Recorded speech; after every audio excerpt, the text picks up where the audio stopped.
Kusabalala iy'ndaba ezibuhlungu njengoba sekuveza ukuthi omunye owumsolwa noma-ke owumsolwa ekushisweni kwaPhakamani lo owashiswa nge-acid. Cha, ugcine-ke egwetshiwe iminyaka ewu-10. Zehlile-ke iy'nyembezi kuPhakamani bangabe kuphuma lesi sinqumo njengoba-ke kusabalala amavidiyo la khona bebuyisana noma-ke kuxolelwana ey'nkundleni zokuxhumana. Nasenkantolo-ke eyayihlanganisa imindeni. Kodwa-ke manje noma ijaji ligcine likhipha isinyathelo sokuthi-ke akagwetshwe iminyaka ewu-10. Uzokhumbula-ke ukuthi iminyaka ewu-10 ngokwesigwebo sala eSouth Africa kuba iminyaka esuke iwu-5, useva uhafu ungaphakathi ebese uyaphuma emva kwa-5 years. Lokho-ke kusabalale ey'nkundleni zokuxhumana, kanti-ke abantu bekuyibona ebebehambela leli cala isikakhulukazi lokhu liyaqala bekuyiyona-ke iThuleleni TV njengoba-ke ikufakele ey'nkundleni zokuxhumana kwayo ukuthi cha, uvele wavukwa umunyu uPhakamani emveni kokukhishwa kwesigwebo zavele zehla inyembezi njengoba uyibona nawesithombeni insizwa-ke ikhala laphana-ke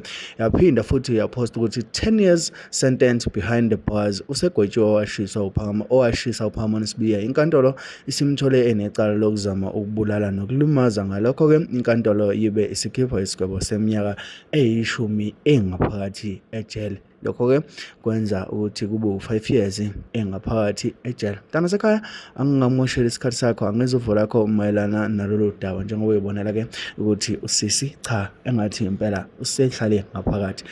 Ngizukuphola wakho mayelana nesenzo sikasisi nesijezo asitholile. Ngabe kumfanele na noma-ke khona la kusala khona? Hlangana comment section mina nawe.